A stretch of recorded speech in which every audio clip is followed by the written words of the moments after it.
I've made my own Sigillum de AMF, and that is a approximately 9-inch wheel of wax covered with these strange designs. I'm moderately satisfied with the result, but it's taken me the best part of a year to get to this point, so yeah, I thought I'd show you the final result and a little bit of the thought process and a little bit of the journey. So first of all, what is the Sigillum de AMF? Well, John Dee, the advisor to the Queen and court magician to Elizabeth I, used such a device to contact angels. It comes as part of a kit, really, that's required. The magician attempting to contact these angels would need also a ring, a specially made ring, a layman to put on their chest, a special table on which to place the sigillum, and on top of the sigillum they would place a black scrying mirror. The 4 legs of the table would each rest on an equivalent sigillum, just much smaller, about 4 inches across.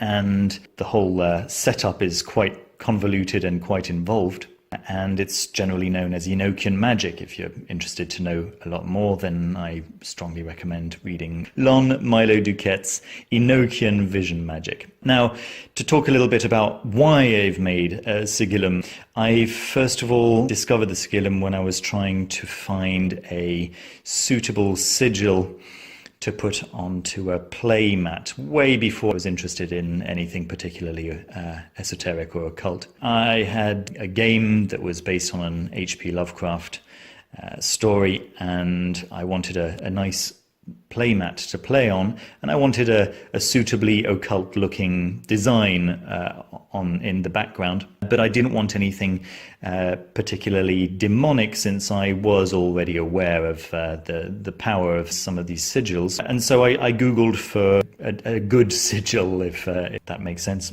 And this is what came up. I didn't research too far into it. I liked the pattern, took it, placed it on my mat. It looked fantastic, and played on this mat for a very, very long time, until I found out about John Dee. I was like, oh, I recognize that. And then found out quite a lot more about it through reading Jason Louve's book, The Empire of Angels. And then I decided that maybe I'd like to see the original one, and I went to the British Museum, where you can go to just on the ground floor, right in the very back. There's a big library. It's not in the Elizabethan area, which we went to first of all and found it closed, and we had to wait for the following year to find out that actually it's not kept in the Elizabethan area. It's kept in the part of the library that's accessible to the general public. And it's in a display case along with a couple of other nice items that were also used by John Dee for his angelic evocations. And it's such a beautiful object, I really wanted to have my own. They're available on Etsy at exorbitant prices, and yeah, I decided to try my hand at making my own. Now, creating the wheel of wax was actually the thing that took the longest, and the reason it's taken a year is because my first batch of wax was completely wasted. I used something like a baking tin, but one kind of like this. This is a metal one. The one that I used was glass on the bottom and silicon going around. And the trouble with these is that they're not airtight, and they absolutely have to be airtight. And what happened is that as I melted down my wax, the first time there was no problem, but there was problems with the first pouring, and so I had to melt it down again, and to do so I put it in the oven, and the melted wax just dripped through the bottom where it wasn't completely airtight. Yeah, and the silicon kind of expanded, but the glass didn't. Anyway, it was such a mess. I had to completely clean out my oven, and cleaning out partly melted wax is just the biggest nightmare. You don't want that. So I then went ahead and bought this, just a one-piece silicon cake mold, and there's this hard plastic ring that goes around it to make sure that it doesn't lose its shape, which is a great idea. It's 25 centimeters across, which is slightly larger than what's required. However, the wheel shrinks as it dries. and condenses. And so you normally end up with about 5 millimeters on either side. However, what happens as it shrinks is that you can see this is the top. It kind of undulates like this, and this is very, very mild. What you normally get is a very, very strong undulation, which wasn't acceptable to me. And so what I ended up doing, well, first of all, I tried just turning it over and putting it on a hot frying pan so that the bottom would melt. I then let that cool down and had a look, and there were massive bubbles everywhere, so it was just completely ruined. I had to melt the whole thing down again. Then once the whole thing was kind of dry, I melted it all down again, but not all the way, so that there was a big round slab of wax inside, but covered in a small layer of melted wax. And when that dried, we got the slightly milder undulation effect that you can see here, which was, yeah, a little bit better. Right. Then what I did is that I took a printing of the Sigillum at the right size, and because it's slightly larger than A4 paper, I had to print it in two parts, cut one up and glue this part together so that the Sigillum was complete. It's come unglued because I've gone over the whole thing with a biro. You can see that it's caused exactly the effect that I was after, which is like a dimpling right on the surface.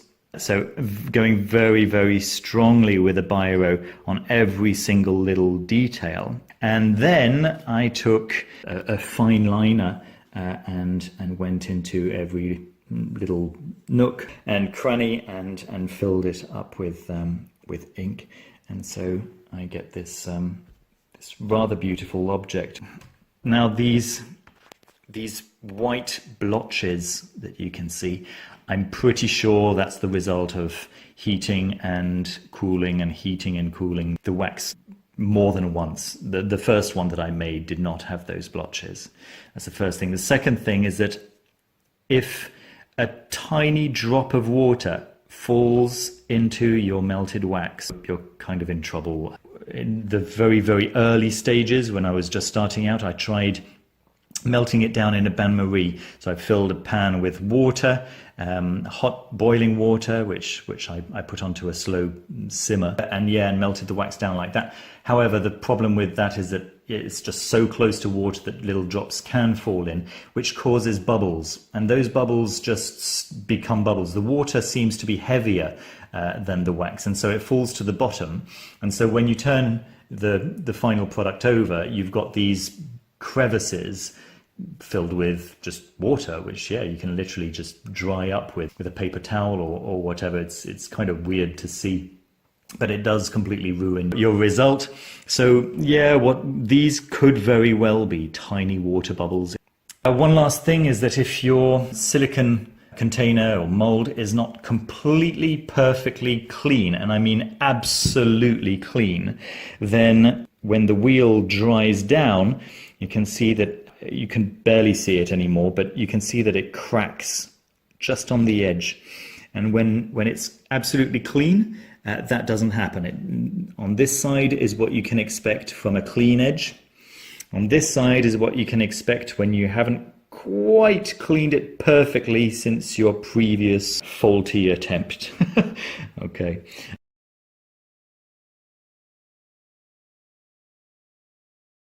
Just a little word about this this back sigil, which is supposed to be in contact with the table. It's the AGLA, the Agla, which is one of the names of God. It's Ato Gebur or Gevur Leolam Adonai, and it's you are mighty forever, O Lord. However, what any of this represents is thoroughly described in Lon Milo Duquette's Enochian Vision Magic book. I was certainly able to understand it as I was reading it, but I would have to learn it off by heart to know exactly how it goes. You're supposed to start at a particular place and then move a certain number of squares along, and that gives you the name of one angel, and so on and so forth. And of course, all around you've got some more angelic sigils. that are actually quite beautiful. It's kind of interesting also to see the way that L was described here. So this is organelle, and it's basically a capital L with a little e. L being, of course, the name of God that is added to the end of angels' names. So here we have Orabiel. Another thing that I've noticed a lot is the regular occurrence of this 21-8, which, having read the book quite a long time ago, I can't remember what that is. 21-8, quite regularly. It's not the only numbers, of course. You've got the number 30 there, and here, and yeah, it's just a very beautiful object. There we go. So yeah, if you have any beautiful occult objects that are quite dear to you, then by all means leave your comments down below. And yeah, thank you very much for watching. Do leave a thumbs up if you enjoyed the video, and subscribe down below if you haven't already. Thank you very much for watching, and take care. Bye bye.